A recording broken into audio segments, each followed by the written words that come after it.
Student, greater math academy में आप सबका स्वागत है। तो आज हम लोग अर्थमेटिक प्रोग्रेशन का लास्ट एक्सरसाइज पढ़ने वाले हैं, जो कि वर्ड प्रॉब्लम की है। इसके पहले आप लोगों ने जो एग्जांपल्स देखे हैं उसके ऊपर मतलब number of terms, okay, TN के फॉर्मूले के बेस पर आप लोगों ने एग्जांपल देखे। उसके बाद आप लोगों ने एसएन के फॉर्मूले के बेस पर एग्जांपल देखे। आज हम लोग वर्ड प्रॉब्लम देख रहे हैं। तो वर्ड प्रॉब्लम भी बहुत इजी है। तो देखिए पहला प्रॉब्लम क्या है। फर्स्ट प्रॉब्लम है, on 1 January 2016 Sanika decide to save ₹10, ₹11 on second day, ₹12 on third day. If she decide to save like this, then on 31st December 2016 what would be her total saving? 31st December 2016 मतलब क्या हो गया? इसका मतलब पूरे 1 साल complete 1 year का saving है। ओके, और 2016 मतलब लीप ईयर। ओके, 4 ईयर के गैप से लीप ईयर आता है, मतलब 2016 लीप ईयर है। लीप ईयर में टोटल नंबर ऑफ डेज आप लोगों को पता है कितने होते हैं? 366। ये बहुत जरूरी है। आप अगर 365 अगर डेज करते हैं तो आपका एग्जाम्पल रॉन्ग हो सकता है, इसलिए ये भी जानना जरूरी है इस एग्जाम्पल में। तो सानिका फर्स्ट डे पर कितना सेव करिए? 10 रुपीज, 11 एंड देन 12। ओके, इस तरीके से सेविंग करती जा रही है। मतलब यहाँ पे क्या होगा? यहाँ पे होगा सीक्वेंस, देखिए, देयरफॉर द सीक्वेंस 10, 11, 12 इस तरीके से रहेगा। और उसके बाद ये अगर सीक्वेंस है तो इसका कॉमन डिफरेंस क्या रहेगा? कॉमन डिफरेंस रहेगा T2 minus T1, मतलब 11 minus 10 and this value is constant. Okay, अब अगर कॉमन डिफरेंस कांस्टेंट है तो इसका मतलब क्या होगा? इसका मतलब होगा therefore the sequence is an AP, arithmetic progression है। अगर सीक्वेंस अरिथमेटिक प्रोग्रेशन है तो ए की वैल्यू रहेंगी 10, डी की वैल्यू रहेंगी 1 and 2016 is an leap year. बराबर है? अगर 2016 लीप ईयर है हमारा तो number of days, therefore number of days in leap year is 366. okay, therefore n is equals to 366. अब यहाँ पे हम लोग टोटल सेविंग निकालना है, मतलब एडिशन करनी है। एडिशन करनी है तो एसएन का फॉर्मूला यूज करेंगे। एसएन का फॉर्मूला क्या रहता है? हम लोगों ने कल ही इसके पहले की वीडियो में देखा था कि एसएन का फॉर्मूला क्या रहता है? n/2 twice a plus n minus 1 into d. Substitute the value. Okay, then yes, 366 is equals to 366 upon 2. 2 into a value is 10 plus 10 minus 1 into d value is, n की value यहाँ पे 366 रहेंगी। 366 minus 1, d की value रहेंगी 1। Okay, then calculation 183 into 20 plus 365। Okay, then addition is 183 into 385। यहाँ पे calculation होगा 70,455। आप आराम से कैलकुलेशन कर सकते हैं। मतलब सानिका, यहाँ पे नीचे आंसर भी लिखना है सिंपल। सानिका सेव्स इन 2016 रुपीज 70,455। ओके, तो इस तरीके से क्वेश्चन को सॉल्व करना था। बहुत इजी क्वेश्चन था। सबसे पहले तो वर्ड प्रॉब्लम को आप लोग अच्छे से पढ़ेंगे, पढ़ने के बाद सोचेंगे और सोचने के बाद बराबर स्टेप बाय स्टेप एग्जांपल को सॉल्व करेंगे। ठीक है, तो इस तरीके से आप लोगों को क्वेश्चन को सॉल्व करना था। तो समझ में आ गया? सीक्वेंस नोट किया, बाद में कॉमन डिफरेंस सभी वैल्यू निकाल दिए और लीप ईयर लेना जरूरी था। नंबर ऑफ डेज 366 और टोटल वैल्यू निकली है हमारी 70,455। तो इस तरीके से क्वेश्चन को सॉल्व करना था। नेक्स्ट क्वेश्चन को हम लोग कंटिन्यू करते हैं, इसको नोट कर लीजिए। तो अभी सेकंड क्वेश्चन देखते हैं। सेकंड क्वेश्चन में क्या दिया है देखिए। A man borrows ₹8,000 and agrees to repay with the total interest of ₹1,360 in 12 monthly installment.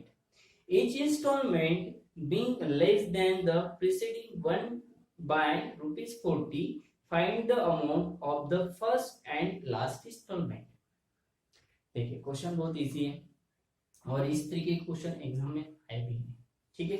तो यहाँ पे एक आदमी है जो कि इंस्टॉलमेंट से क्या कर रहा है, वो जो भी उसने कर्जा उठाया होगा वो उसको क्या करना है, पे करना है, ओके।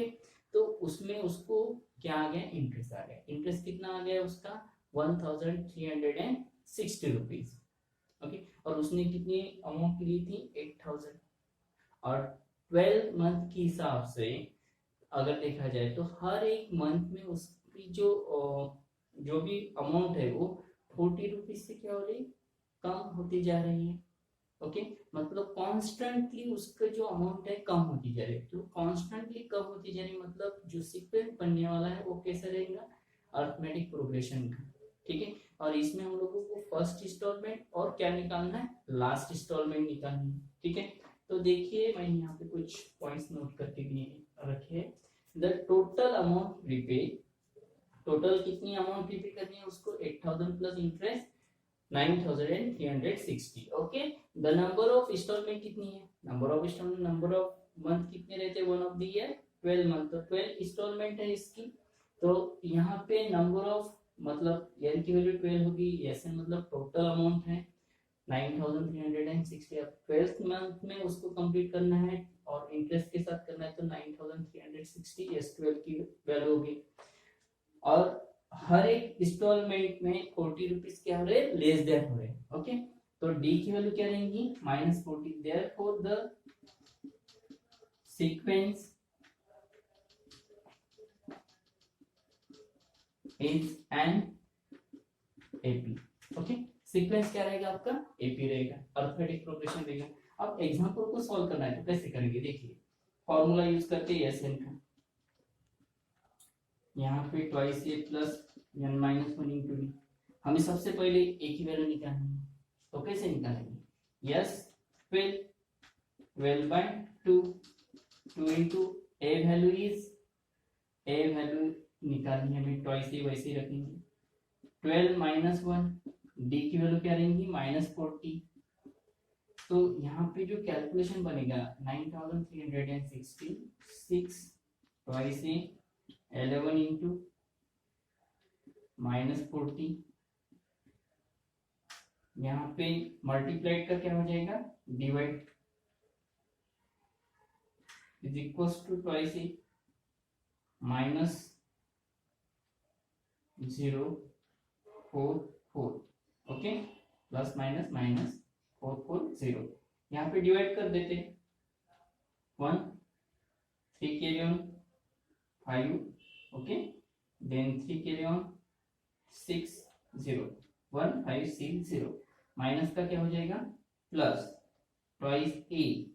तो यहाँ पे जो वैल्यू बनेंगी वो कितने रहेंगे, 0 0 और यहाँ पे 0 1 कैरी ऑन मतलब 2000, ट्वाइस ए मतलब 2000 अपॉन 2 मतलब कितना होता है, ए की वैल्यू हो जाएंगी आपकी, therefore A is equals to 1000।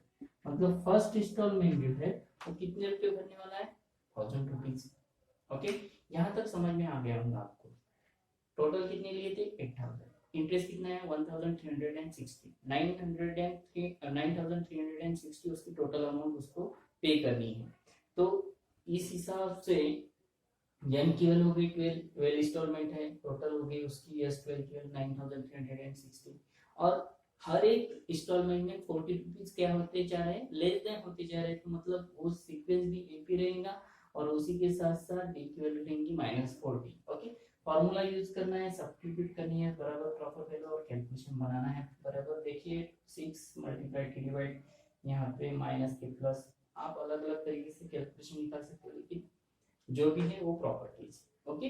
अभी ए की वैल्यू तो निकल गई हमारी, फर्स्ट इंस्टॉलमेंट होगी। अब लास्ट इंस्टॉलमेंट निकालनी है तो कौन सा फॉर्मूला यूज करेंगे, ईयर का, a plus n minus 1 into D.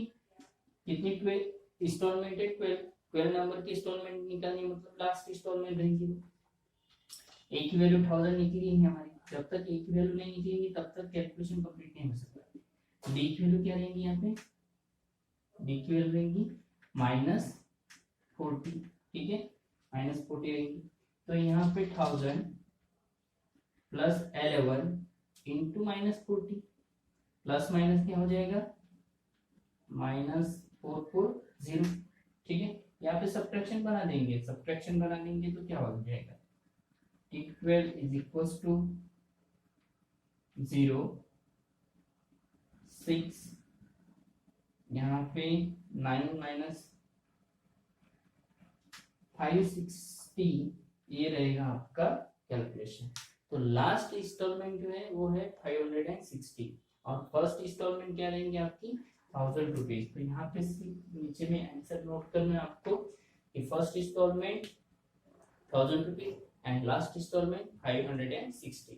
इस तरीके से आप लोगों को क्वेश्चन को सॉल्व करना था, बहुत इजी क्वेश्चन था, आप लोग इस पर प्रैक्टिस जरूर कीजिएगा। ओके, तो नोट कर लीजिए क्वेश्चन को। तो अभी थर्ड क्वेश्चन की तरफ आ रहे हैं। थर्ड क्वेश्चन क्या है देखते हैं। देखिए, Sachin invested ₹5000 for the first year, ₹7000 for the second year and ₹9000 in the third year in national saving certificate scheme. How much amount did he invested in 12 year? तो सचिन क्या कर रहा है, इन्वेस्टमेंट कर रहा है, किसमें कर रहा है, नेशनल सेविंग सर्टिफिकेट में। तो फर्स्ट ईयर में उसने कितने किया है, 5000, 7000, 9000, 11000, इस तरीके से वो सेविंग करते जा रहा है। मतलब हर साल में वो 2000 रुपये कॉन्स्टेंटली क्या कर रहा है, इंक्रीज कर रहा है। ओके, तो जो कांस्टेंट है वो कैसा है, कंटिन्यू सेम है, मतलब 2000। तो कॉमन डिफरेंस 2000 है। तो ये जो सीक्वेंस है, एक कौन सा सीक्वेंस रहेगा, एपी का, और 12 ईयर तक वो इन्वेस्टमेंट कर रहा है, तो नंबर ऑफ ईयर कितने रहेंगे, 12। ओके, तो यहाँ पे ए की वैल्यू रहेंगी 5000, यहाँ पे मैं नोट कर देता हूँ, the sequence is an AP, therefore a value is 5000, okay, d value is 2000, number of year कितने हैं हमारे 12, तो n की वैल्यू लेंगे 12। फॉर्मूला रहेगा वही Sn का, n/2 twice a plus n minus 1 into d। Okay, यहाँ पे वैल्यू सब्स्टिट्यूट कर देते हैं, 12/2 2 into 5000 plus 12 minus 1 into 2000। Okay, then 6, यहाँ पे होगा 10,000 प्लस 11 इंटू 2000, यहाँ पे 6 इंटू 12,000, 10,000 प्लस 22,000, यहाँ पे एडिशन क्या हो जाएंगी 32,000। Okay, then 0 0 0 12 1 carry on, 18 plus 1 19, 1,92,000 ये रहेगा टोटल सेविंग। तो total saving in 12 year ₹1,92,000। Okay, तो इसको आप लोगों को नोट करना है लास्ट में। तो बहुत सिंपल एग्जांपल था, फर्स्ट ईयर में उसने 5000 सेविंग किए, 7000, तो इसके हिसाब से अरिथमेटिक प्रोग्रेशन है। फर्स्ट टर्म कॉमन डिफरेंस तो दिख ही रहा है, टोटल नंबर ऑफ ईयर कितने हैं 12, तो 3 वैल्यू अगर पता है तो हम लोग टोटल सेविंग आराम से निकाल सकते हैं। ये सेम के फॉर्मूले से कैलकुलेशन प्रॉपर तरीके से करना है। ओके, तो इस तरीके से क्वेश्चन को कंप्लीट करना था, आप लोग इसको अच्छे से नोट कर दीजिए। अभी क्वेश्चन नंबर 4 की तरफ देखते हैं। क्वेश्चन नंबर 4 क्या है, देखिए, there is an auditorium with 27 rows of seats. There are 20 seats in the first row, 22 seats in the second row, 24 seats in the third row, and so on. Find the number of seats in the 15th row and also find the total number of seats in auditorium. मतलब एक ही question में दो आप लोगों को questions किए हैं। Okay, first इसमें क्या करना है आप लोगों को, 15 रो में कितने वहां पे चेयर्स रहेंगी या पे सीट्स रहेंगी ये निकालना है। और सेकंड इसमें क्या पूछा है उन्होंने, total number of seats in auditorium, मतलब दो क्वेश्चन है बराबर। तो 26 in first row, 22 seats in second row, 24 seat in third row. Okay, अभी 26 in first row, 22 sits in second row and 24 sit in third row. तो ये sequence क्या है? Arithmetic progression. Okay, then the sequence is 20, 22, 24 and so continue. Okay, then common difference between D 22 minus 20 is equals to 2. The sequence is an arithmetic progression. Okay, अभी sequence is an arithmetic progression है, इसका मतलब क्या हो जाएगा? इसका मतलब हो जाएगा A की वैल्यू रहेंगी 20, D की वैल्यू रहेंगी 2, टोटल नंबर ऑफ रोज कितनी है? 27 है, तो n की वैल्यू क्या रहेंगी? 27. ठीक है, अभी तो फिलहाल में हम लोगों को 15 रोज में कितनी सीट्स है इतना ही निकालना है. तो मैं अभी फिलहाल के लिए यहाँ पे n की वैल्यू 15 ही लेता हूँ. ठीक है, total number of rose in auditorium is 27. तो नेक्स्ट इसमें भी कर सकते हैं. तो यहाँ पे tn का फॉर्मूला यूज कर लेंगे. ओके, और यहाँ पे क्या करना है? t15. करेक्ट, n की value 15, 20 plus 15 minus 1 into 2, 20 plus 14 into 2, 20 plus 28 मतलब 48, t15. ओके, तो 15 रो में कितने हैं?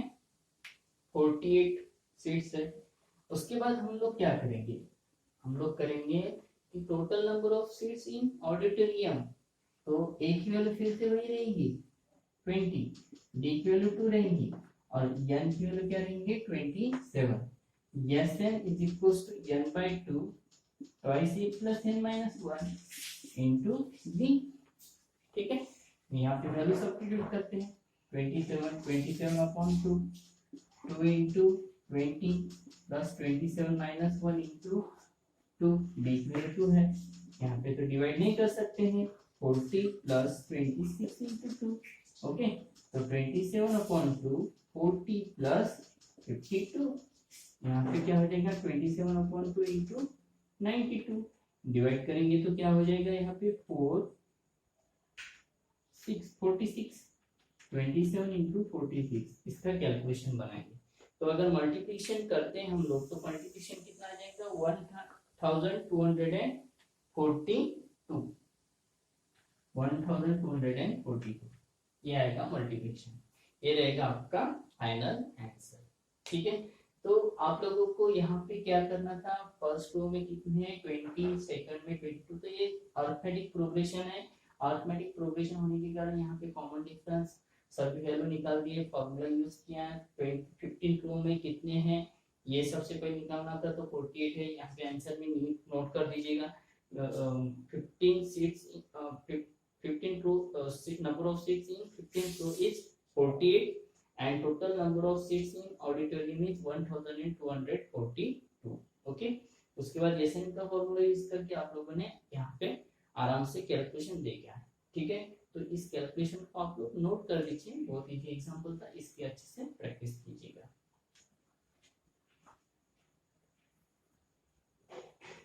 क्वेश्चन नंबर 5 में क्या दिया है? देखिए, Kargil temperature was recorded in a week from Monday to Saturday. All readings were in arithmetic progression. The sum of temperature of Monday and Saturday was 5 degrees Celsius more than the sum of the temperature of Tuesday and Saturday. Condition है, if the temperature of the Wednesday was minus 30 degrees Celsius, then find the temperature on the other 5 days. तो Wednesday का तो temperature दिया है, other 5 days का हम लोगों को टेम्परेचर निकालना है. मतलब टोटल नंबर ऑफ डेज कितने हैं यहाँ पे देखा जाए तो मंडे टू सैटरडे मतलब 6 डेज. ओके, तो let the temperature from Monday to Saturday. हम लोगों ने टेम्परेचर क्या लिया? a-3 d, a-2 d, a-d, a plus d, a plus 5d.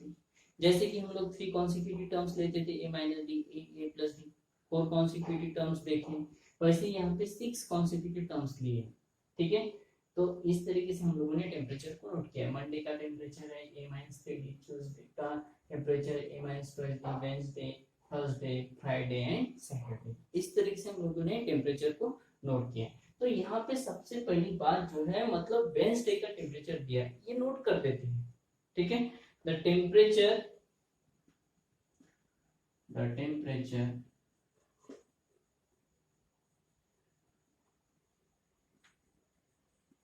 on Wednesday is -30 degree Celsius. Wednesday का टेम्परेचर कितना दिया है? -30 डिग्री सेल्सियस। मतलब क्या हो जाएगा? Therefore A minus D is equals to -30। Okay, इसको इक्वेशन नंबर 1 करेंगे। और सेकंड इसमें क्या दिया है? कंडीशन दिए हैं। ठीक है, तो इस कंडीशन को नोट करते हैं। From given condition, given condition क्या है हमारी? यहाँ पे गिवन कंडीशन दी है, देखिए क्वेश्चन में दिया है the sum of the temperature of Monday and Saturday. ठीक है, टेम्परेचर ऑन मंडे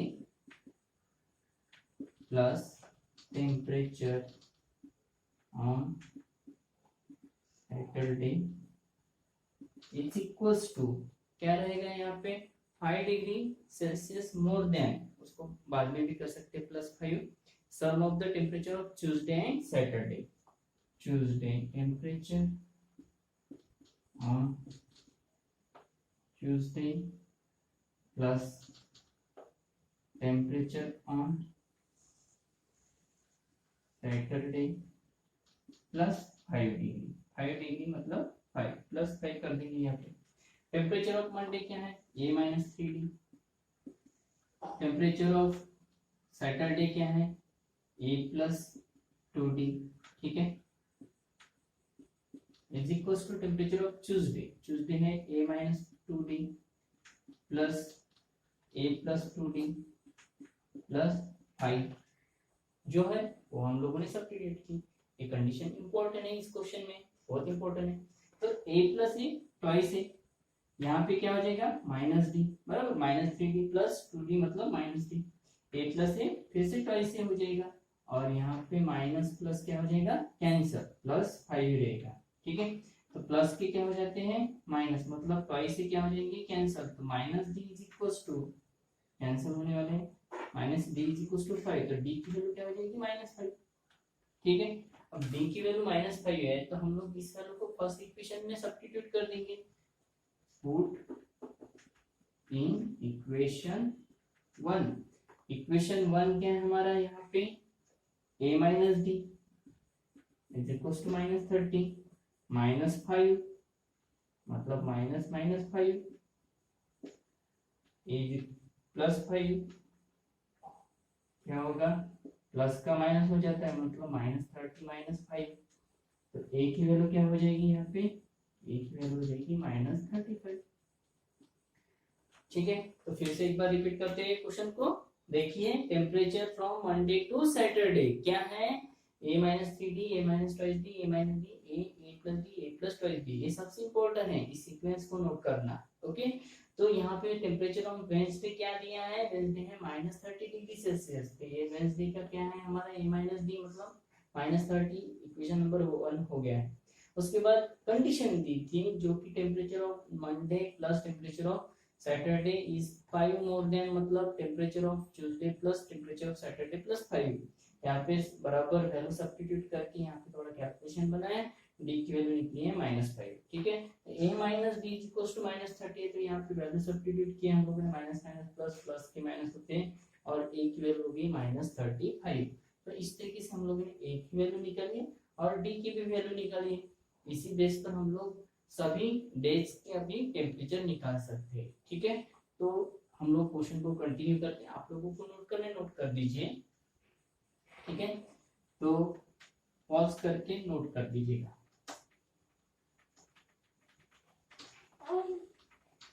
यहाँ पे अभी क्या होगा? therefore the temperature from Monday to Saturday